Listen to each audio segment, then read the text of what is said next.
Hello and welcome back to MNB EduHub. আজি আমি তোমালোকৰ বাবে লৈ আহিছো প্ৰিবোৰ্ড এক্সামিনেশ্যন 2024-25 অৰ বজালি জিলাৰ সোশিয়াল সায়েন্স বিষয়ৰ কোৱেশ্চন পেপাৰ। এই ভিডিঅটোত আমি তোমালোকৰ লগত 45 টা জি এমসিকিউ কোৱেশ্চনছ আছে হেবোৰ ডিসকাস কৰিম। তোমালোকে যদি চেনেলটোলৈ পোন প্ৰথমবাৰৰ বাবে আহিছা চেনেলটো সাবস্ক্ৰাইব কৰি ৰাখিবা আৰু নোটিফিকেশনটো অন কৰি ৰাখিবা। বলা আমি ভিডিঅটো আৰম্ভ কৰিছো। প্ৰথমটো প্ৰশ্ন হাখন আৰু হুখন একেলগে চলাই যোৱা হ'ব। এই খাৰ কোনে কৈছিল আৰু শুদ্ধ উত্তৰটো হ'ব অপচন বি লৰ্ড কাৰ্জন।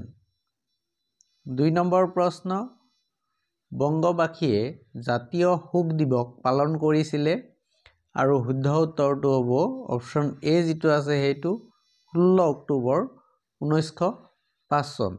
এই দিনাখনে বংগ বিভাজন যেটো আছে হেতু কাৰ্যকৰী কৰা হৈছিলে।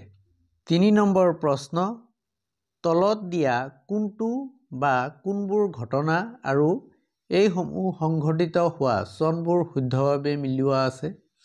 ইয়াতে 1 নম্বৰ যেটো কৈছে দাণ্ডি যাত্ৰা এটো 1930 চনত হৈছিল বুলি কৈছে এটো মিল খোৱা আছে।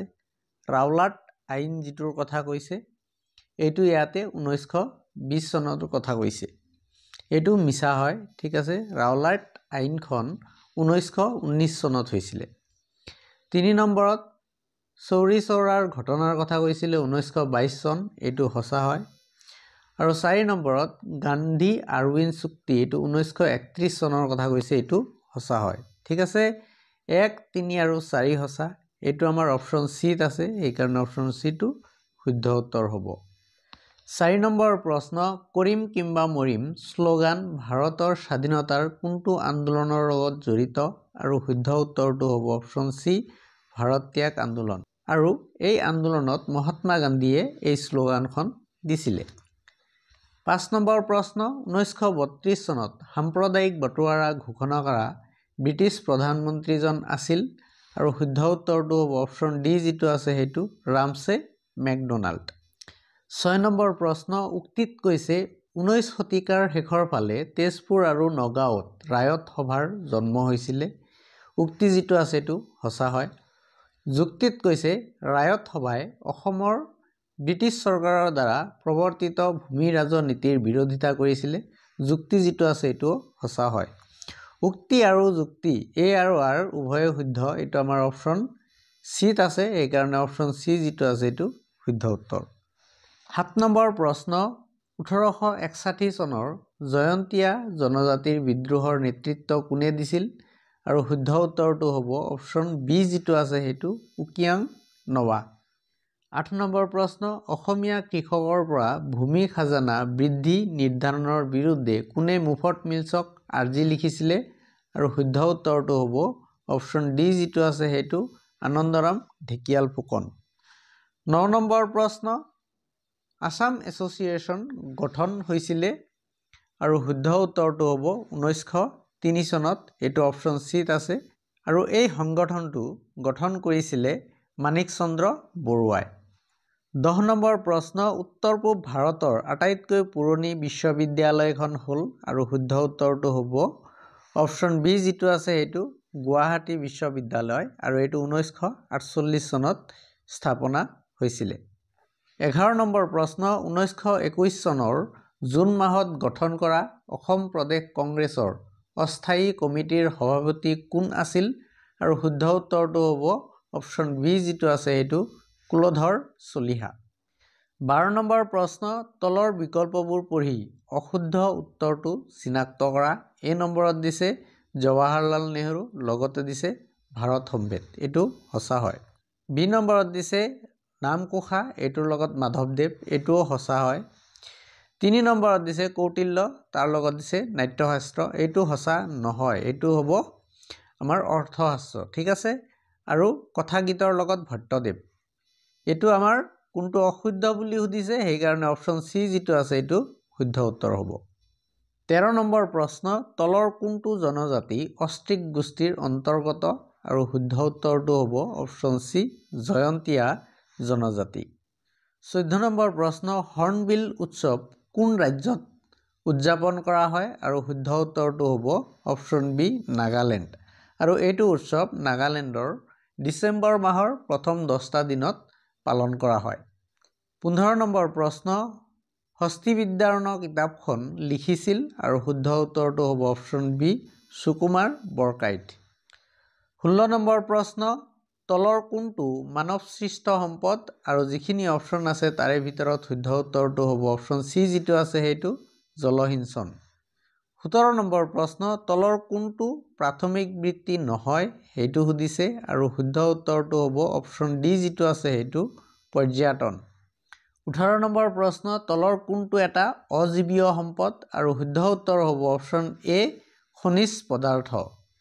19 নম্বৰ প্ৰশ্ন, তলত দিয়া বায়ুমণ্ডলৰ গেছবোৰৰ কোনটোৱে এচিড বৰষুণৰ সৃষ্টি কৰে আৰু শুদ্ধ উত্তৰটো হ'ব অপশ্যন বি যিটো আছে সেইটো ছালফাৰ ডাই অক্সাইড।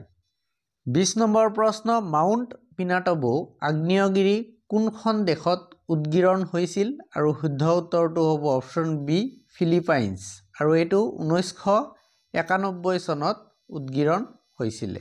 ঠিক আছে। 21 নম্বৰ প্ৰশ্ন, কোনখন মহাদেশত পৃথিৱীৰ উচ্চতম হ্ৰদ টিটিকাকা অৱস্থিত আৰু শুদ্ধ উত্তৰ অপশ্যন এ যিটো আছে সেইটো সাউথ আমেৰিকা। 22 নম্বৰ প্ৰশ্ন, ব্ৰাজিলৰ ৰাজধানী কি?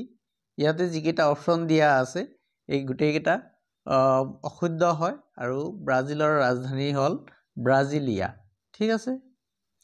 23 নম্বৰ প্ৰশ্ন, পৃথিৱীৰ দীৰ্ঘতম পৰ্বত শ্ৰেণীটো হ'ল আৰু শুদ্ধ উত্তৰটো হ'ব অপশ্যন চি যিটো আছে সেইটো এণ্ডিছ পৰ্বতমালা আৰু এই পৰ্বতমালাখন দক্ষিণ আমেৰিকা মহাদেশত অৱস্থিত।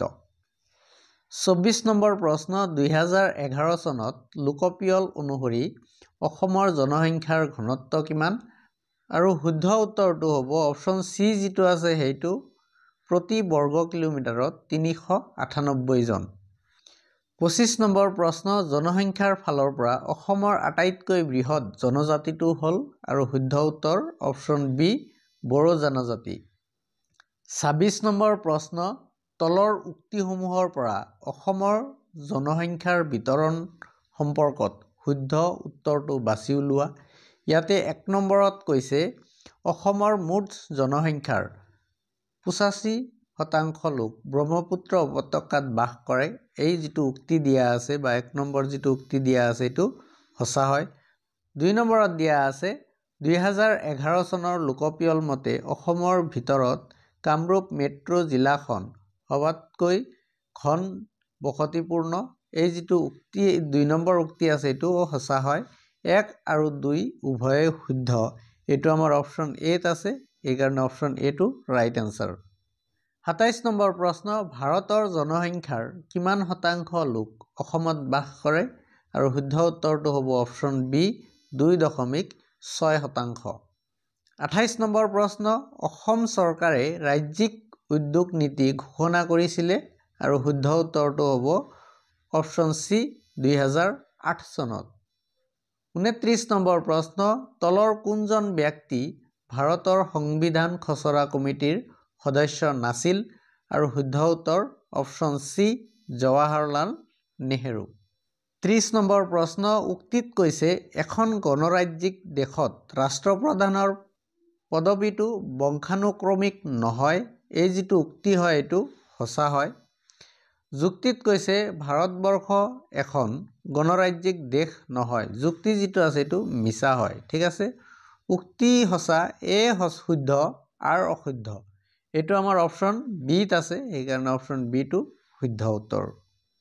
31 নম্বৰ প্ৰশ্ন, বিশ্ব মানৱ অধিকাৰ দিৱস পালন কৰা হয় আৰু শুদ্ধ উত্তৰটো হ'ব অপশ্যন বি যিটো আছে সেইটো 10 ডিচেম্বৰ তাৰিখে। 32 নম্বৰ প্ৰশ্ন, ৰাষ্ট্ৰসংঘৰ প্ৰথম সচিবজন কোন আছিল আৰু শুদ্ধ উত্তৰ অপশ্যন ডি যিটো আছে সেইটো ট্ৰাইব হালডান লি। 33 নম্বৰ প্ৰশ্ন, তলৰ কোনটো ৰাষ্ট্ৰসংঘৰ মুখ্য অংগ নহয় আৰু শুদ্ধ উত্তৰটো হ'ব অপশ্যন বি যিটো আছে সেইটো এমনেষ্টি ইণ্টাৰনেশ্যনেল। 34 নম্বৰ প্ৰশ্ন, আন্তৰ্জাতিক অনুষ্ঠান আৰু সিবিলাকৰ মুখ্য কাৰ্যালয়ৰ পৰিপ্ৰেক্ষিতত অমিলটো বাছি উলিওৱা। ইয়াতে 1 নম্বৰত আন্তৰ্জাতীয় ফুটবল ফেডাৰেশ্যন কৈছে, জুৰিক কৈছে তাৰ লগত, এইটো সঁচা হয়। তাৰপিছত ৰাষ্ট্ৰসংঘ, তাৰ লগত নিউয়ৰ্ক দিয়া আছে, এইটোও সঁচা হয়। জাতিসমূহৰ সংঘ, অপশ্যন চিত দিয়া আছে, এইটোৰ লগত ছিংগাপুৰ দিয়া আছে। ঠিক আছে, এইটো আমাৰ সঁচা নহয়। ইয়াৰ যিটো মুখ্য কাৰ্যালয় এইটো ছিংগাপুৰত নহয়, লণ্ডনত অৱস্থিত। ২ নম্বৰত দিছে আন্তঃৰাষ্ট্ৰীয় ক্ৰিকেট পৰিষদ, ইয়াৰ ডুবাই দিয়া আছে, এইটোও সঁচা হয়। ঠিক আছে, চ' আমাৰ ৰাইট এনচাৰটো অপশ্যন চি যিটো আছে সেইটো হৈ যাব আমাৰ ৰাইট এনচাৰ। ৩৫ নম্বৰ প্ৰশ্ন, ৰাষ্ট্ৰসংঘৰ নিৰাপত্তা পৰিষদৰ স্থায়ী সদস্য ৰাষ্ট্ৰৰ সংখ্যা হ'ল ৫। তাৰে 4টা সদস্য ৰাষ্ট্ৰ হ'ল ৰাছিয়া, চীন, গ্ৰেট ব্ৰিটেইন, আমেৰিকা যুক্তৰাষ্ট্ৰ। ৫খন স্থানৰ সদস্য ৰাষ্ট্ৰ হৈছে, আৰু শুদ্ধ উত্তৰটো হ'ব অপশ্যন এ, ফ্ৰান্স। ৩৬ নম্বৰ প্ৰশ্ন, মুদ্ৰাৰ ক্ৰম বিকাশৰ স্তৰসমূহৰ কোনটো ক্ৰম শুদ্ধ হ'ব, এইটো আমাক ক'ব দিছে। আমি জানো যে প্ৰথমতে বিনিময় প্ৰথা আছিলে, তাৰপিছত জন্তুমান, তাৰপিছত অমুদ্ৰিত ধাতুমান, তাৰপিছত ধাতুমান, আৰু শেষত কাগজী মুদ্ৰা। আৰু এই ছিকুৱেঞ্চটো আমাৰ অপশ্যন ডিত আছে, এইকাৰণে অপশ্যন ডি যিটো আছে এইটো শুদ্ধ উত্তৰ হ'ব। ৩৭ নম্বৰ প্ৰশ্ন, তলত উল্লেখিত কোনটো বা কোনবোৰ মুদ্ৰাৰ বৈশিষ্ট্য নহয়, ইয়াতে নহয় বুলি সুধিছে। ঠিক আছে, ১ নম্বৰত দিয়া আছে মুদ্ৰাৰ সাধাৰণ গ্ৰহণযোগ্যতা থাকিব লাগিব, এইটো বৈশিষ্ট্য হয়। ২ নম্বৰত দিছে মুদ্ৰাৰ যোগান সদায় একে থাকে, এইটো বৈশিষ্ট্য নহয়। ঠিক আছে, ৩ নম্বৰত কৈছে মুদ্ৰাৰ তাৰল্য গুণ থাকিব লাগিব, এইটোও বৈশিষ্ট্য হয়। কেৱল ২ যিটো আছে এইটো শুদ্ধ হ'ব, আৰু এইটো আমাৰ অপশ্যনত দিয়া নাই। ঠিক আছে, ৩৮ নম্বৰ প্ৰশ্ন, চিডিবিৰ মুখ্য কাৰ্যালয় অৱস্থিত, আৰু শুদ্ধ উত্তৰটো হ'ব অপশ্যন বি, লক্ষ্ণৌত। ৩৯ নম্বৰ প্ৰশ্ন, চেক হ'ল এক, আৰু শুদ্ধ উত্তৰটো হ'ব অপশ্যন বি যিটো আছে এইটো অবিহিত মুদ্ৰা। ৪০ নম্বৰ প্ৰশ্ন, তলৰ কোনটো ভাৰতীয় ৰিজাৰ্ভ বেংকৰ কাৰ্য নহয়, ইয়াতে নহয় বুলি সুধিছে, সেইকাৰণে অপশ্যন বি যিটো আছে এইটো শুদ্ধ উত্তৰ হ'ব। ভাৰতীয় ৰিজাৰ্ভ বেংকে প্ৰত্যক্ষভাৱে কৃষকসকলক পুঁজি যোগান ধৰে, এই যিটো আছে এইটো ভাৰতীয় ৰিজাৰ্ভ বেংকৰ কাৰ্য নহয়, আৰু এইটোৱে আমাৰ শুদ্ধ উত্তৰ।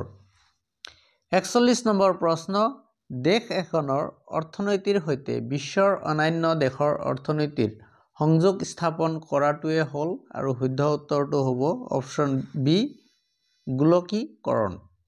৪২ নম্বৰ প্ৰশ্ন, ভাৰতবৰ্ষত এটা বিত্তীয় বৰ্ষই সামৰি লোৱা কালছোৱা হ'ল, আৰু শুদ্ধ উত্তৰটো হ'ব অপশ্যন চি যিটো আছে সেইটো ১ এপ্ৰিলৰ পৰা ৩১ মাৰ্চলৈকে। ৪৩ নম্বৰ প্ৰশ্ন, ভাৰতীয় পৰিকল্পনাৰ প্ৰথমছোৱা সময়ত কোনটো খণ্ডই অধিক গুৰুত্বপূৰ্ণ ভূমিকা পালন কৰিছিল, আৰু শুদ্ধ উত্তৰটো হ'ব অপশ্যন চি যিটো আছে সেইটো ৰাজহুৱা খণ্ডই। ৪৪ নম্বৰ প্ৰশ্ন, নীতিৰ সম্পূৰ্ণ ৰূপটো হ'ল, আৰু শুদ্ধ উত্তৰ অপশ্যন এ যিটো আছে সেইটো national institution for transforming India. ৪৫ নম্বৰ প্ৰশ্ন, তলৰ কোনটো মানৱ উন্নয়নৰ সূচক নহয়, ইয়াতে নহয় বুলি কৈছে, সেইকাৰণে শুদ্ধ উত্তৰটো হ'ব অপশ্যন চি যিটো আছে সেইটো জনমূৰি আই। ডিয়াৰ ষ্টুডেণ্টছ, এইখিনিয়ে আছিলে আমাৰ বজালী জিলাৰ ট্ৰিবিউট এক্সামিনেশ্যন 2024-25ৰ ছ'চিয়েল ছায়েন্স বিষয়ৰ কুৱেশ্যন পেপাৰ।